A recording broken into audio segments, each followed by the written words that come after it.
Hey everybody, welcome back to another episode of Film Haven Reviews. I'm your host Sawyer as always, and today we are starting a brand new theme. This theme, I originally wanted to call it the middle-aged Godzilla theme, but I'm not sure. I think we'll stick with that because, as I'll explain in a minute, but it's also, this is kind of it's an era that we're kind of covering here, which is kind of the middle era of Godzilla, which is why I'm calling it middle-aged, because, you know, Godzilla was born in 1954, at least in an intellectual property sense.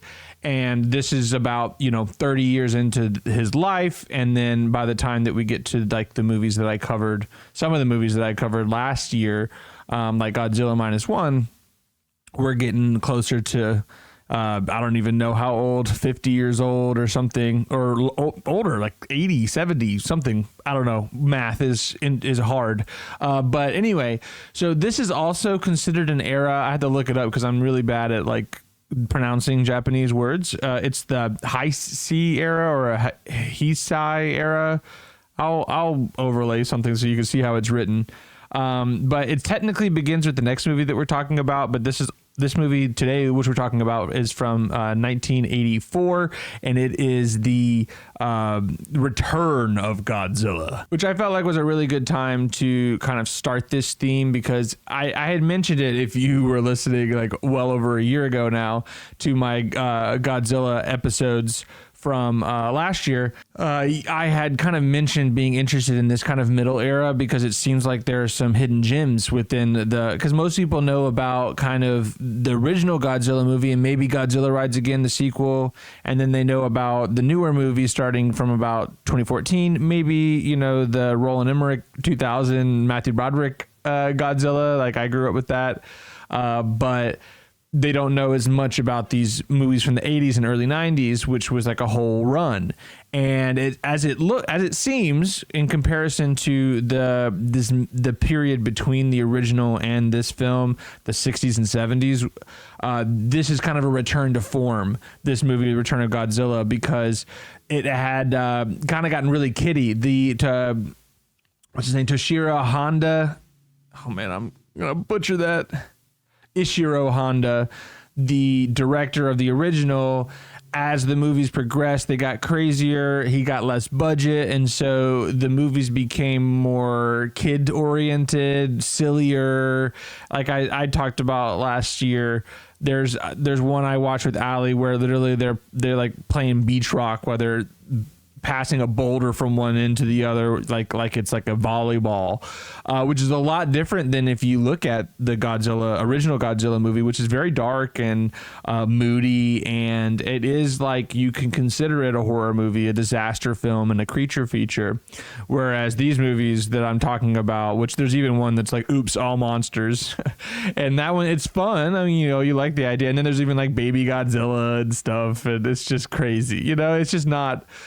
They really kind of went off the rails a little bit. So this movie, Return of Godzilla, is really the return of the original Godzilla. And it even kind of, retcons all that 60s and 70s stuff and basically acts as though it's a direct sequel to the original Godzilla just 30 years in the future. Like everything is time correct with the actual time in history. So Godzilla happened in 1954 and this movie happened in 1984. And so everything happened 30 years ago. Like one of the main characters, which is a scientist, his parents died in the original attack. So it's like there's like a very direct connection between the original and this film. And you can feel in the tone, luckily I have seen one or two of those fun, silly Godzilla movies because it did give me that appreciation of this movie kind of returning to form. I'm going to go ahead. This is interesting. I was originally, about halfway through, I was thinking about giving this film a 6 out of 10 because I was like, oof, this is just like, I don't know. The second half better be pretty good. And then the second half was really good. So I was like, okay, 7. And then as it got more, it was like, okay, 7.5, and at some points I was like, are we going 8 here? I think I'm going to stick to 7.5 because that first half did exist, and while there are some really fun moments, I think this is a very solid entry in the Godzilla franchise, and it was a nice return to form. I think it has some kind of historical not precedence, but significance, because it did change the tone, and it led the way for these further movies up until the 90s before it got weird again. And it's like, that's nice that we kind of went back to the original. And as we'll talk about in kind of the technology, this is the last movie that the original special effects director, I don't remember his name, but the one that did it in the original movie, the 1954 movie, he did the same special effects for this film, which is really cool. And you can kind of tell, right? Like, there's actually some straight up references to the original movie in some of the areas that Godzilla is going through whenever he gets to Tokyo. Are some of the exact areas. They're replicated, of course. It's an exact replica of this neighborhood in Tokyo, but it is just the 80s version of that 1954 neighborhood, which is really cool. And he even makes a reference by hitting a building that was the theater from the original movie, and now they've built over it. It's a skyscraper. This is the good thing about Godzilla movies. There's all these kinds of trivia. They had to make him 30 meters taller. He was 50 meters in the original, and this one they had to make him 80 because it's the 80s. And there's a lot of skyscrapers now, which there weren't before. And that is one of the things I liked about this movie as well. It's going to be a little bit haphazard here. Like I said, I've been kind of dialing back on the prep work these days because of all the busyness. But still, yeah. So the 80s kind of Tokyo vibe and the lights and the kind of darker tones, but then still some color here and there with the kind of nightlife is really well done here. I think there's like this kind of, because it's a return to form, there is like a dark, almost like it almost feels black and white in certain parts, especially like in one of the first Godzilla scenes where he's kind of attacking a nuclear facility to kind of gain some power. It's very dark to the point where you're like, you might as well have made this black and white. But that's definitely intentional because they're trying to bring him back to being scary again instead of being this kind of almost friendly character, which, as we know from the newer series, the American series of Godzilla movies, that franchise, he does become kind of friendly. He's the good guy, in several of the movies. I mean, Godzilla versus Kong and the newest New Empire he's the good guy. That's all. I mean, that's all there is to it. Oh, and I guess in King of Monsters as well. But they're kind of trying to make him scary again, like I said, and they do a good job. Although you can't get over, his eyes are just silly. They're silly. The way his eyes are is just silly. But there are certain angles within this movie that they do, and I'll kind of showcase that a little bit later when I talk about some of the later scenes. There's some angles that you kind of get them at that make them definitely a lot more ominous. I think eventually you kind of get over the eyes a little bit and the kind of derpy face, and you can kind of get back into, like, I don't know, you just kind of lean into the story a little bit and you understand that I think it becomes much more of a disaster movie in the second half. And I really liked that. Whereas the first half, I mean, honestly, the movie kind of plays like Godzilla. It plays a lot like Godzilla -1 as well. It's because this is back to not Godzilla fighting monsters, where it's just Godzilla versus humans, which is kind of like my plan with the last theme too, which is interesting. I did Godzilla -1, Shin Godzilla, and then the original Godzilla, and all those is humans versus Godzilla. There's no monster on monster action. This movie is back to that as well. Definitely in the same vein as those other movies like Shin Godzilla. It honestly feels a little bit like a mix between Shin Godzilla and regular Godzilla, because you've got a character like the Prime Minister who plays a fairly big role, and he's having issues. There's a lot more geopolitics involved with the Russians and the Americans, and then so it's a little bit kind of like Shin Godzilla because that was a big part of that, and then the original Godzilla. There's just obviously a lot of callbacks to that. Of course, he's doing some classic stuff like picking up subway trains and looking in through the window and throwing them around. And that's so classic. I think they even do it in Godzilla -1. I'm pretty sure they do it in the original Godzilla. It's like you kind of have to do it, especially when you're trying to return to form. So anyway, I guess we should talk about the story a little bit. I got it pulled up here on IMDb. It says the Japanese government suppresses news of Godzilla's resurrection as political tensions increase between the U.S. and USSR, both of whom willing to bomb Japan to stop the monster. So, yeah, I mean, that's the geopolitics of it, right? You've got, like, in the movie, a Soviet nuclear sub gets attacked pretty early on by Godzilla. And so the Soviets are pushing, like, hey, we're getting attacked by this guy. We need to do something about it. And for once, the Americans and the Soviets are in agreement that they want to nuke Godzilla, which, of course, everyone knows this. Everyone knows this. Even by then, they knew it. Godzilla literally uses nuclear power as energy, so nuking him is just like making him more powerful. So they didn't really say that, but it's obvious because it's true. But anyway, so that's like there's like a political side of it, and then there's like the personal side, which of course is never good. It's just never good. Same with the original Godzilla. It's like whatever, like the personal stuff. That's why Godzilla -1 was actually good, because the human story was good too. The Godzilla time took a back seat to the human story, whereas this one, once again, you've got a reporter. Well, okay, we'll start at the beginning. There's a ship that's out by where Godzilla is being resurrected.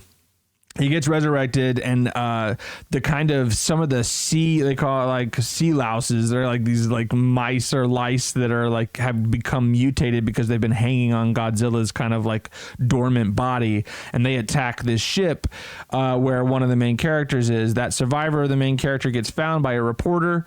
And then the reporter falls in love with the survivor's sister, and then the reporter gets involved with the scientist, and so now you got this team between the survivor's sister, there's a reporter who's in love with the sister, and the scientist. I think I did pretty good there. The scientist that's the one I was talking about, whose parents were killed in the original Godzilla attack, and he has like kind of evolved over the years because he's been focusing on Godzilla's the bioscience of Godzilla, and he's actually looked at him a little bit more with curiosity rather than hate after years of researching him. And so that's kind of like the human side of it, is them trying to figure out what to do about Godzilla, is how to beat him. The kind of thing in this is, I mean, we're going to have a little bit of spoilers here. Once again, these movies aren't necessarily, it's not about the spoilers. It's more about the experience, so I don't feel too bad. But if you do not want to see this, all these Godzilla movies, all of them, even the bad ones, are all on HBO. I think the only one that's not is Shin Godzilla, and that's because it's like a different group. But yeah, all these Godzilla movies that we're going to talk about in this theme, the original Godzilla, Rides Again, all of those movies are all on HBO, so have at it. So if you don't want to hear some light spoilers, then watch it and come back. But anyway, the way they kill Godzilla, or quote unquote defeat Godzilla is the best way to put it, is that they're trying to develop this like sonar, kind of this sound wave that is similar to something that distracted him earlier. There's like bird migration. So they use it and they scientifically kind of spruce it up, and they're shooting it at him so that it could distract him away from Tokyo, and they can kind of trap him into a volcano, which I thought that was really cool. It was a cool little idea there, is to kind of melt him, or at the very least encase him in magma, which is a good idea. I think that's pretty good. I think the Godzilla -1 defeat was probably one of the most creative. I also like Shin Godzilla's as well. That was good. But this one was up there too. I think that, prematurely erupting a volcano to encase Godzilla in magma is probably one of the better ideas I've heard. But anyway, so that's what the scientists and everyone are doing in the background. Meanwhile, the military and the government are trying to figure out what to do about Godzilla as well. They talk about this government suppressing stuff, but that is literally like in the first 15 minutes. And then within 20 minutes, they're like, okay, Godzilla's back, and everyone's freaking out. And in an hour and 45-minute movie, I don't even know why they put it up as in the bio, because it's not a big deal. There's no commentary on the government suppressing things. It's really more about like making tough decisions. You have the Americans and the Soviets that are pushing the Japanese prime minister to let them nuke that Godzilla, and he's like, we have a tenant. He said something like, we have a tenant. 3 tenets where we don't make nuclear arms, we don't have nuclear arms, and we don't use nuclear arms, and we're going to continue that. So it's obvious that they're trying not to lean into the nuclear things. Obviously, with Japan, nuclear. All that stuff is very loaded. I don't think the commentary is too thick on this one. I think it's way more on the nose. Like, of course, the Americans wanting to use a nuke is like, yikes. And then the Russians, it's basically mentioning the Cold War, because this is 1984 after all. So the Cold War is still going. And this is, I believe, Reagan era. So a lot that is very top of mind. The Russians were the bad guys for the entire 80s. And so it makes sense that we're going to mix some Soviet stuff in here too. But yeah, so the real thing is, what the whole point, like I said, the first half is just all that story stuff, a little bit of the politics, a lot of that story between the scientist and the reporter and the girl, and it's just, snooze fest. And so that's why I was saying by the halfway point, I'm like, man, this better pick up. And it does. As soon as there's that one scene at the nuclear facility, but as soon as Godzilla comes on the stage to take Tokyo, like in the original, it's all hands on deck. The interest is created and you are in there. And what I love about it too is that it's almost all one, at least on the timeline, sense, it's all one scene. Like the entire second half of the movie is kind of like Shin Godzilla, where the entire movie is basically like minute by minute. This movie is minute by minute from the second half on, which I really enjoyed that. I think that's the best way to do a Godzilla movie. Godzilla -1 does it a little different, but I think if you're going to do this kind of Godzilla movie where he's really a force of nature, this is the best way to do it, because you really get that sense, that disaster sense. You get that there's a big events going on and that he's really something that you need to take care of. And one of the things, getting to some of the things I liked about this movie, when he takes Tokyo, you really get to start seeing where the style of this movie is being, like, that's why people like it. It's got, I didn't say before, but it's got a 6.8 user score. It doesn't even have a Metascore, but it's got a 6.8. A lot of people above that if you read the user reviews, because if you're in, it's one of those things where if you're into Godzilla movies, if you've seen all of them, this one's probably a lot higher than a 6.8 when you look at just within that kind of context. But that's close to mine. I'm giving it a 7.5. It's not too far off. But this is some of the things I'm about to say is why it's getting higher up. And that's because when he does fight, I'm noticing the technology that they've increased since the original movie, and they kind of had a bigger budget than they had in the 60s and 70s, where they're doing all this like kind of shoddy work. You can tell that they're basically redoing the original movie in some ways as far as the technology goes, where you've got these massive mini sets with, I think, over like 120 different buildings, and they're using like untold amounts of lights and explosions and things.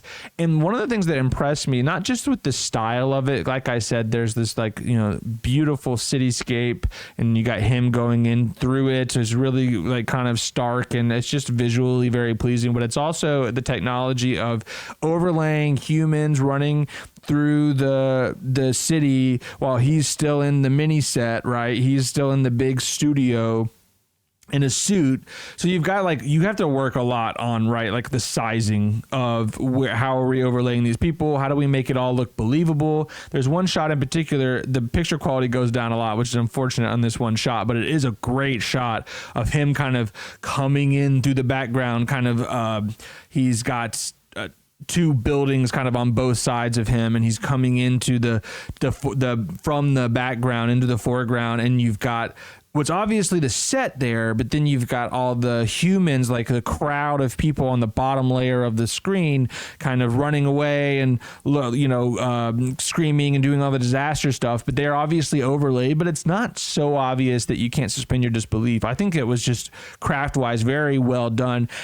I had to look at it again, but it may even be 3 different layers of film here, because I want to say maybe Godzilla is overlaid in the background, you've got the set in the middle, and then you've got the people overlaid at the bottom of the foreground. And so I was like, okay, this is really cool. There's also a lot of, just because, and this is one of the things where the human story gets a little bit better, not because the story itself is good, but because the scenario is good.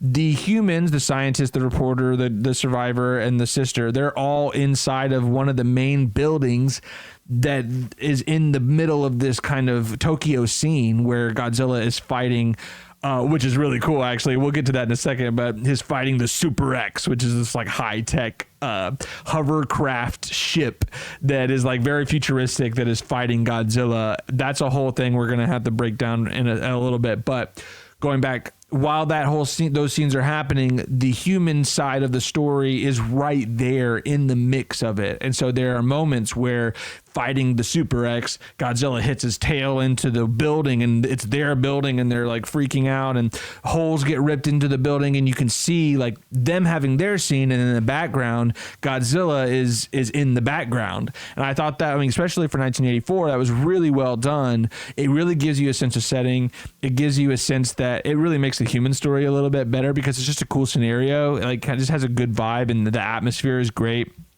A lot darker. Once again, this is all at night. And so you've just got this kind of disaster movie feeling, and it really helps whenever you have the human story integrating with the Godzilla story. That's, you know, his little side thing fighting the Super X. They're both kind of being, they're cohesive, and I really enjoyed that. And it kind of, it increases the survival story of the humans while also giving you a sense of scale, right? With Godzilla, like, you really realize how big he is because you keep going back to these humans and seeing him through their perspective, basically. But we have to get into the Super X because I thought it's so funny. My trajectory with them was with the Super X was really cool because I was like, when it first came out, I saw it on the screen, like on the posters, some of the posters, and I was like, this looks a little derpy. Is this supposed to take place in the future or something? Because it definitely looks like a 80s futuristic version of some, you know, ship. It's basically like a hover spaceship that is like a hovering tank. It moves very slowly, but it has all these armaments on it, and it has a lot of armor as well. But when I first saw it come out, I was laughing because I was like, oh my God, if this was the Godzilla of the modern day franchises, that thing would be done in 2 seconds because it's so slow. But this is also a slow Godzilla, right? So they're kind of toe to toe. And for a movie that doesn't have any monster on monster action, I've always been interested in how humans fight against the monster, right? Like, I mean, obviously you have Mechagodzilla, that's a creation of humans, but as far as like a human operated machine fighting against Godzilla, how do you go toe to toe with that? And there was actually a moment. So it does do well against Godzilla. What it does is it shoots a flare to distract it. So Godzilla opens its mouth, and then it shoots these like very high powered bullets into the mouth of Godzilla, and actually stuns him for a while. He's like leans over and is kind of incapacitated until, oh yeah, there's a whole other section of this. We'll have to get to that in a second. But when it comes back, it shoots a big its famous atomic breath on the Super X, and I was like, GG, it's over. It's over. That thing's not going to stand it. And then it turns back to the Super X, and it totally withstood the blast. And I was like, oh, this thing is like better than I thought. And then I was leaning in at that point. And so they run out of their super special ammo. So now they just have like little lasers and conventional ammunition that they're shooting at him. But then he shoots a laser through a building, and then the Super X like comes up through the hole in the building, and they start shooting at each other through it. And I was like, oh, this is like an actual 1v1 duel between this like little like hover ship and Godzilla. And it actually is cool because the hover ship is kind of strafing Godzilla, going around shooting at him, and Godzilla's trying to get close, and it's shooting its rays at them, and they're withstanding it. Eventually, after about 3 or 4 shots of Godzilla's atomic breath, it finally starts to go down. But I really loved this kind of 1v1. It really, I was surprised. It was a pleasant surprise of this kind of human-based thing that could go toe-to-toe with Godzilla. Even though obviously it's going to lose in the end, it kind of had a long, drawn-out fight scene. I really enjoyed that. It was honestly better than some of the monster-on-monster fights I've seen. It doesn't look as silly. It was exciting, and I was getting into it. And then as it's going down, oh, this scene got me. I actually was like impacted by this because I was so kind of like rooting for this underdog hover ship Super X, and it starts to like, you know, crash. It's not crashing because it's a hover ship that can kind of slowly crash, but they're incapacitated after 4 atomic breaths.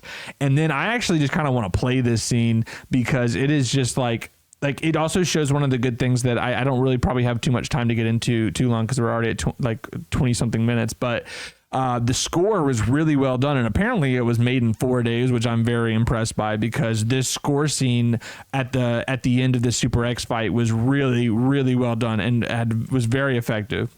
So as it kind of the Super X crashes down and lands, Godzilla just like nonchalantly just knocks a skyscraper on top of it, and you start seeing it moving, and I was like, no way. And it's so just like, it's like watching a train wreck, and the tip of the skyscraper just falls right on top. But then as the skyscraper falls, in the background you just see Godzilla turn and just has this mean mug, and the score comes in. I'm gonna play it because it's just like,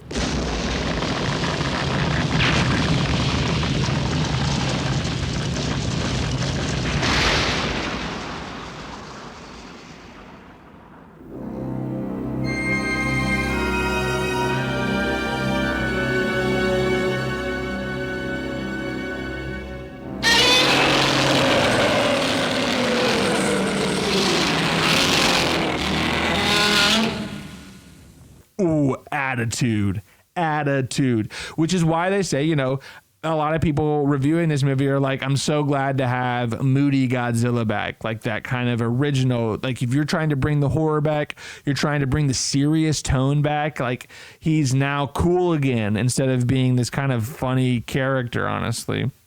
And I can see it. That was a moment where it was like indisputable, Godzilla's back. The return of Godzilla has happened. So I really enjoyed that.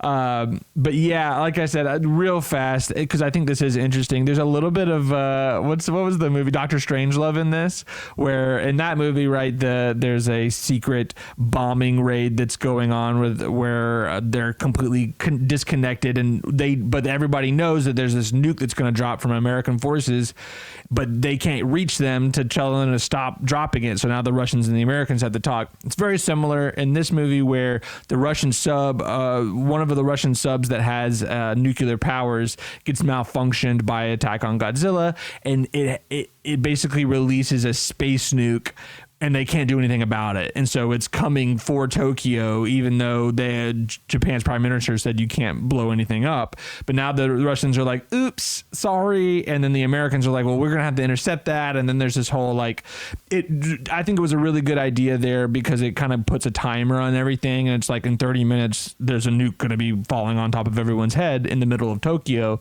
And it kind of has that, talking about before about the humans, and they're trying to survive inside the skyscraper while Godzilla's tearing everything up.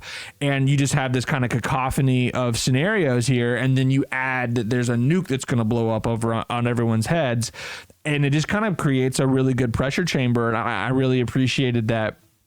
So I think that overall 7.5 is very fair. The reason why it's not getting higher is just because that first half is pretty snoozeville. I mean, other than the little scene where he attacks the nuclear plant, it's just not really much going on. And I was just kind of like, come on, let's get to the Godzilla stuff, because that's what we're here for, right? We're here for the Godzilla action. And luckily it definitely pays off by the end. So I highly recommend this.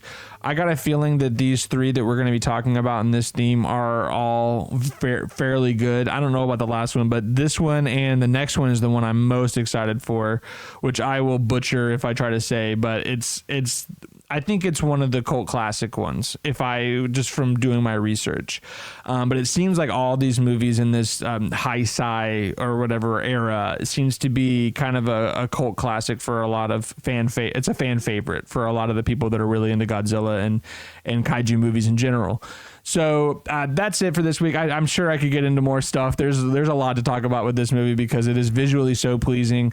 Like I said, I'm not preparing as much these days, but I recorded the movie while I was watching it, so I should be able to overlay a few scenes here and there because it's so much I want to show in this movie, because that's really what these movies are about, is the special effects and the visual effects and seeing how they do everything with Godzilla, and just the imagery of Godzilla being in a city, and just like the different shots that they do of him. Like there's some really good like underside shot, like low shots looking up at him, and then you have skyscrapers in the background, and it's just like, I love that stuff. It's just like eye candy to me.